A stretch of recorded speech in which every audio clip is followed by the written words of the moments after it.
everyone, I got a story for you today.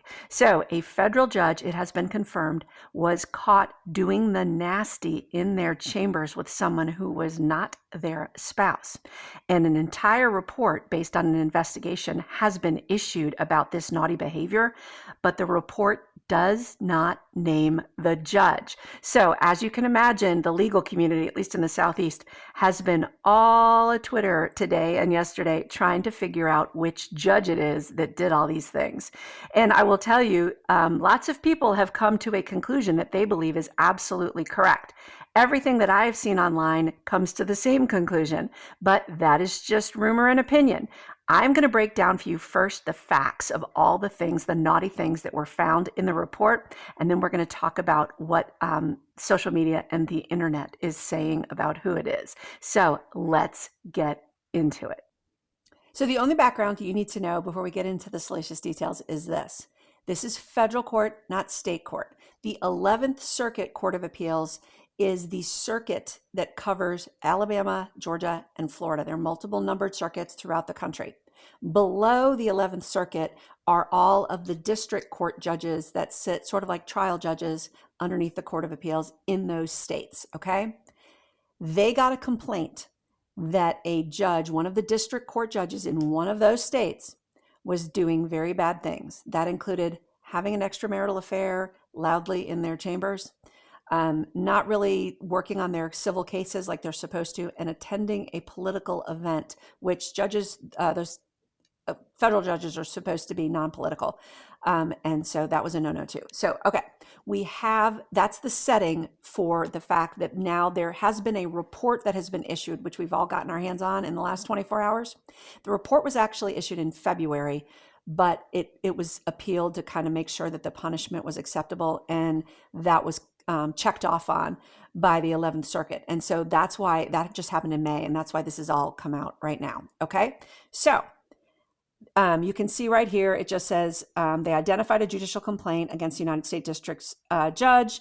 Chief Judge Pryor appointed a special committee to investigate the complaint. On December 10, 2025, the special committee issued a final report recommending the issuance of a private reprimand. So I'm just going to tell you from the get-go right there, all they did was a private reprimand of this judge. It was woefully inadequate when it comes to punishment, and I'm going to explain to you why in a minute. But this is why during this report that I'm going to show you really quickly, they refer to this district court judge as the subject judge because they never give this person's name.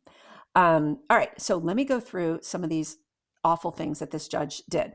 So the first thing they talk about is for the sexual conduct allegations, the memo identified discrete occasions on which law clerk A, so law clerks are the lawyers that help the judge. They are lawyers. They have multiple law clerks, usually in a federal office, some of which are what they call term clerks. They're not there for a career. But then they have one called the career clerk that is there, might be at least one, for a longer period of time. Okay, law clerk A, who sat at a desk located immediately outside the subject judge's private office, reportedly either saw the officer, so I don't know if I mentioned this, but the person the judge was having the affair with was a police officer, in chambers, heard sounds consistent with sexual activity, and then they list out these occasions, including describing hearing sounds of moaning and hearing the word affair. So now what they do is they send a letter to the judge, letting the judge know, hey, there are these allegations against you, and describe some of the things. The judge responds with, I am outraged. This is baseless, specifically denies each and everything that is alleged. Then the judge goes on to blame law clerk A, saying, oh, this law clerk is full of it, basically, retaliating against me because I've told this law clerk that they had performance issues, they shouldn't be on their cell phone in court and in the office, they arrived late, they were wearing attire that's too casual. Then the judge sends multiple more emails calling law clerk liar, liar, pants on fire, and throwing that law clerk under the bus for other reasons, the ones I just said, plus saying, I told that law clerk they had to work in the office, not from home, and the law clerk is mad and retaliating against the judge, and that they were fabricating this. So we have judge saying, I didn't do anything wrong, law clerks, liar, liar, pants on fire. So now they decide to set up an investigative committee, and the special committee, see here, retained experienced counsel to assist in conducting the investigation. Remember that, because that's going to be important in a minute.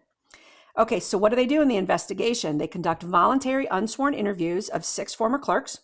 They inspect the layout of the judge's chambers, chambers similar to the judge's chambers, to determine whether a law clerk seated outside of a judge's office with the door closed could hear the noises law clerk A claims to hear.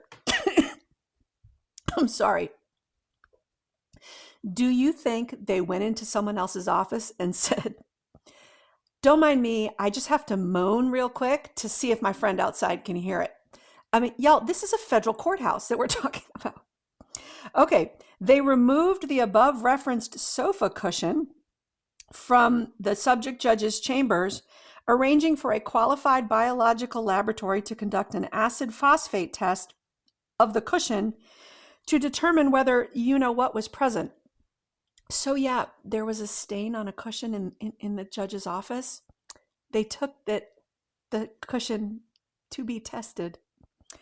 They reviewed court security footage, visitor sign-in logs, examined court records to determine whether this judge had any cases with this particular, I'm trying so hard not to laugh, y'all, with this officer. And they looked into this political event that this judge had allegedly gone to for a district attorney. All right, let's go on. Okay, I got it under control. All right, so they go through all of this investigation. And one of the things, first of all, they interview multiple law clerks, and other law clerks, not just law clerk A, law clerk B and C, corroborate this story about this judge's naughty activities in their office. But get this. As for the cushion, after removing the cushion October 3rd, 2025, on October 7th, counsel transported the cushion to a qualified laboratory in another state. There, the laboratory director conducted an acid phosphate test, which returned a negative result. To the poor lawyer that got that job, I know, when you signed up for this, you had no idea that you were going to have to take a cum-stained pillow, put it in your car, and drive it across state lines. I don't think at any point in your career did you think you were going to have to do that. I admire your spunk. I think that you've got some really good karma coming to you, if you get my gist. Okay, so yeah, that poor lawyer had to take that cushion, but it was negative. And the important thing you need to know is the judge didn't know that the testing was negative, but I'm sure the judge noticed that there was a sofa cushion missing from their office. All right, so what does the judge do? The judge is like, oh my gosh, there's all this investigation. The judge finally realizes, I got to come clean. So the judge sends what they call the supplemental response that says that they admitted the extramarital affair, admitted that they had had intercourse in the office, but denied all the other stuff, and explains that the affair has now been terminated. So now the committee has to deal with what are they going to do to punish this judge for these different things. Unfortunately, this is where I get really, really pissed off, because there's a couple things that I admire that the committee did, and there's some things that I don't like. The committee does point out one of the dangers that the judge put themselves in by having this extramarital affair was number one, conflict of interest. What if this officer ends up a witness in front of the judge, or the judge has to make some type of credibility determination about this officer or another officer in their police department? It is 100% of a conflict of interest under those circumstances. Also, because this was a secretive affair, it puts the judge in a position of potentially being blackmailed, which never is a good situation when a judge is dealing with important issues, that they could be subject to blackmail. So they point out those things. They describe it as a gross lack of judgment, having these kind of extramarital activities within earshot of their staff. But one of my very smart friends pointed out to me something that I think we have to acknowledge. And I'll explain to this more in a minute, but everybody is assuming this is a female judge. I kind of assumed it from the beginning based on the fact that the affair was with a police officer. I know it doesn't have to be that way. That's just kind of was my knee-jerk reaction to it. But imagine it's a male judge. And imagine that male judge loudly listens to adult films and videos in their office, such that the clerks outside their office door have to listen to that judge listening to adult entertainment. That's harassment. That is a disgusting, sexually harassment charged atmosphere. But they never describe it that way in this report. And I think if it had been a male judge, they might have looked at it differently, and they didn't. And that's incredibly unfair that they didn't include that level of analysis when they decided this judge's punishment.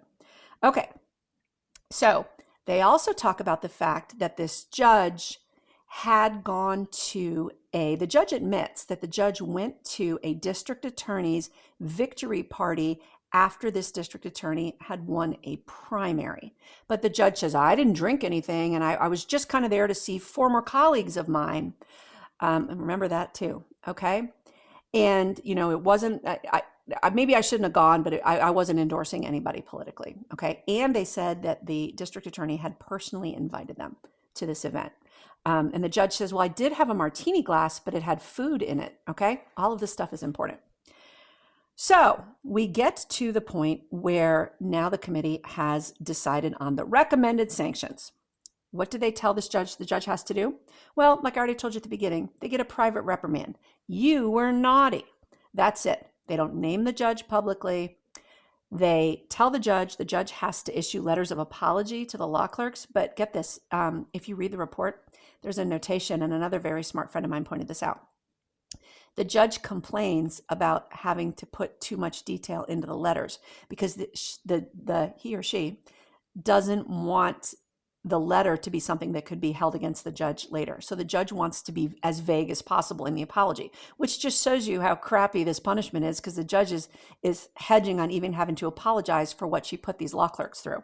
And by the way, so important, the judge called these law clerks liars and threw them under the bus to other judges that were investigating this judge.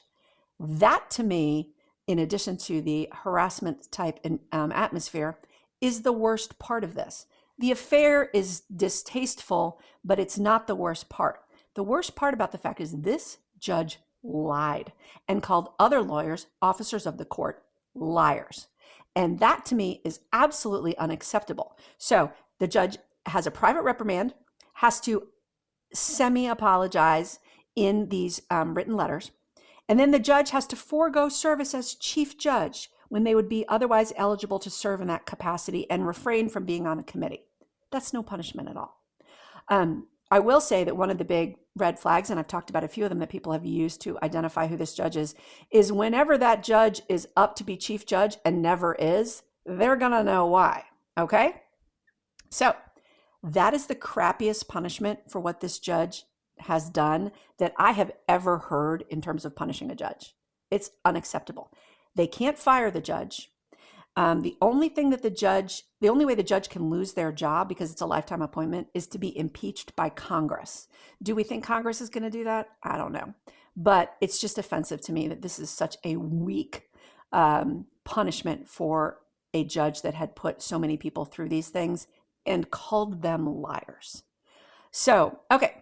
Now let's get into the wonderful speculation of which judge it is, because this gets really good. And does it have something to do with Fani Willis? Of course it does.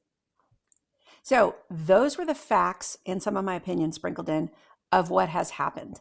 Now I want to talk to you about the internet being on fire about this story, as so many people, not just lawyers, but so many people have tried to figure out which judge this is.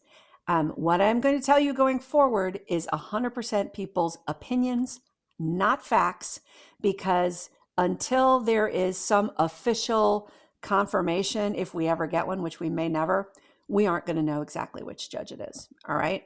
But let me first give a shout out to Above the Law for the world's greatest headline about this. Federal judge had sex in chambers, bringing new meaning to gavel bang. A plus on that. Thank you very much. Okay, so of course, when I read this, I start going down the rabbit hole just like everybody else does about who this could possibly be. Now, there were some bells that went off for me and probably did for you when we were talking about this, because they talked about a district attorney's victory party after winning a primary. So I live in Fulton County, as many of you know. Of course, in 2024, which is during the time span that these allegations happened, Fani Willis had a party after she won the Democratic primary. And I immediately pulled up a bunch of articles and this picture. This picture came from the AP. And of course, we have in front of us former special prosecutor Nathan Wade. And to the left in the ridiculous jeans vest is everybody's favorite moron, Dexter Q. Bond. So this was Fani Willis's party, May 21, 2024 in Buckhead, which is a part of Fulton County. Okay. And so I'm trying to figure out, is this the party that that they were talking about that this judge went to? Because that is such important identifying information. I would suggest humbly that not everybody's district attorney is as notorious as ours is and doesn't necessarily have press at their events the way Fani Willis does. So I read that report that we just talked about as, oh my God, I think this might be Fani Willis. So then I'm looking at this picture and you can see the wall is white and it has those, framed moldings on it. And I know that she had an event at a place called what's it called?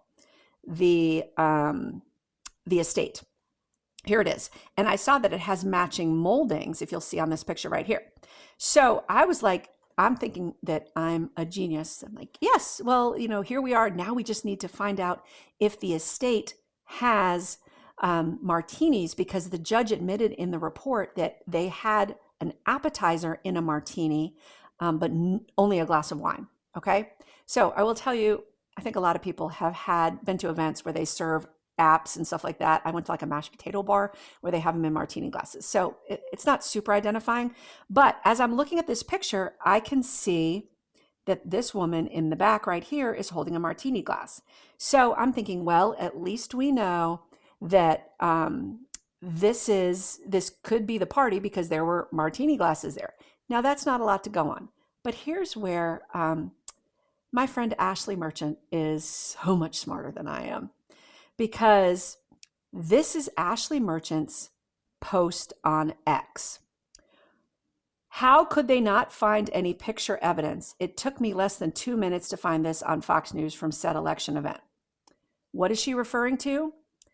The person holding that martini glass looks an awful lot like Northern District Court Judge Eleanor Ross.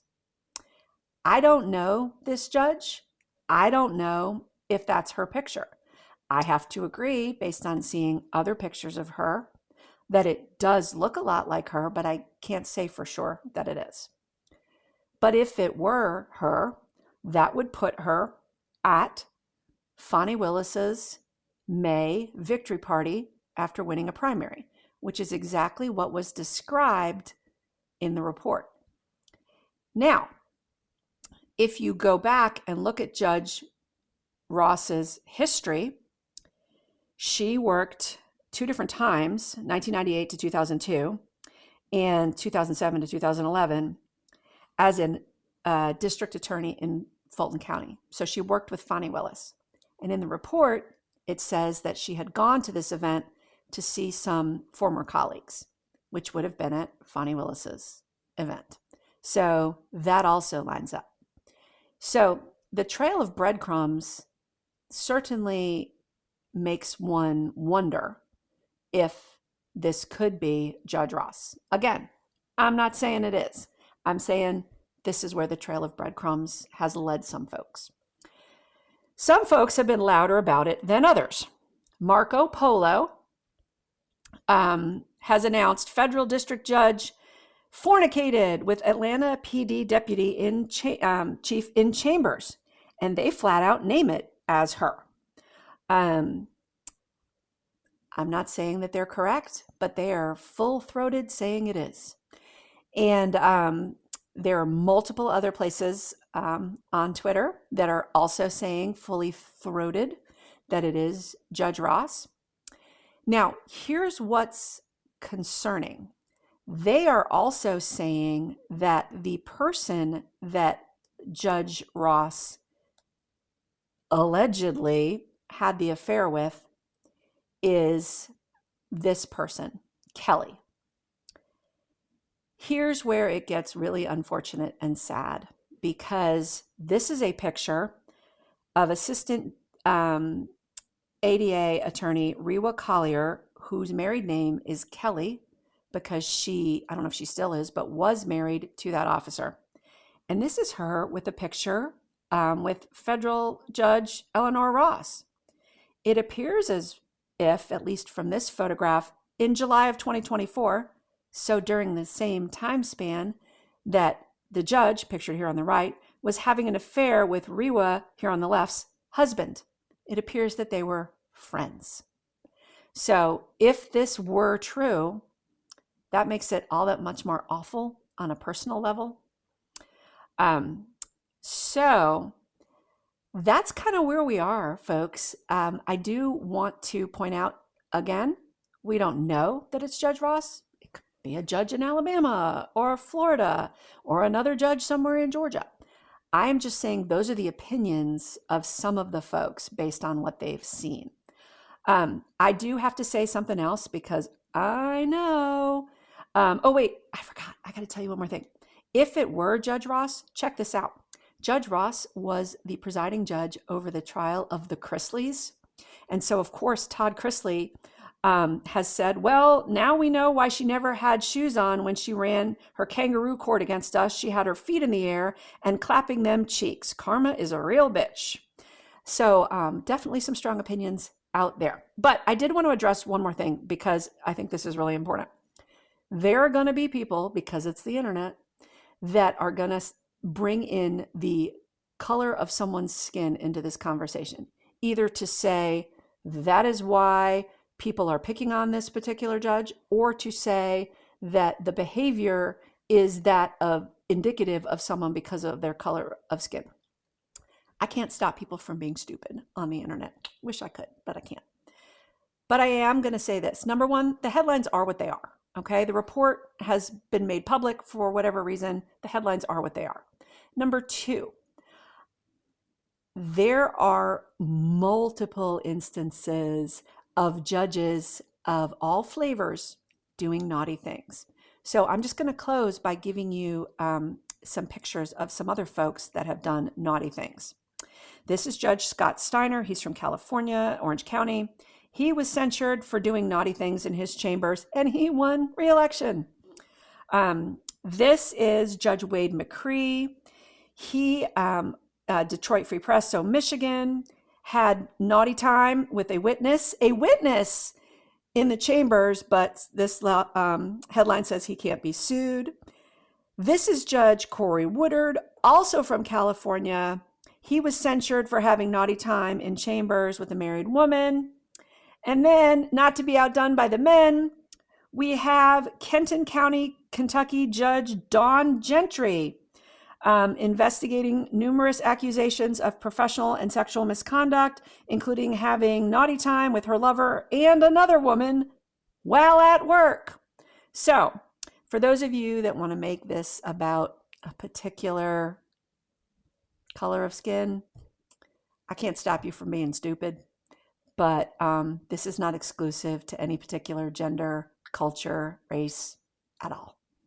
Stupidity abounds. So if you've stuck around for this long, thank you so much. I am very curious what your opinions are on whether you think what this judge did deserved such a weak punishment. I think people should be absolutely freaking outraged that this is the only punishment this judge got.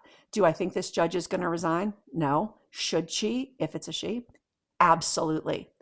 not because necessarily of the affair, but because this judge called their clerk a liar, lied to an investigative committee. And the only thing they had to say was, the committee had to say was, well, she came clean. Yeah, she came clean after they snatched a sofa cushion and she realized, oh crap, there might actually be something stuck to that cushion. So this is just the punishment part of this is just absolutely shocking to me. But overall, a very juicy and delicious story. And I would love to hear your opinions about it.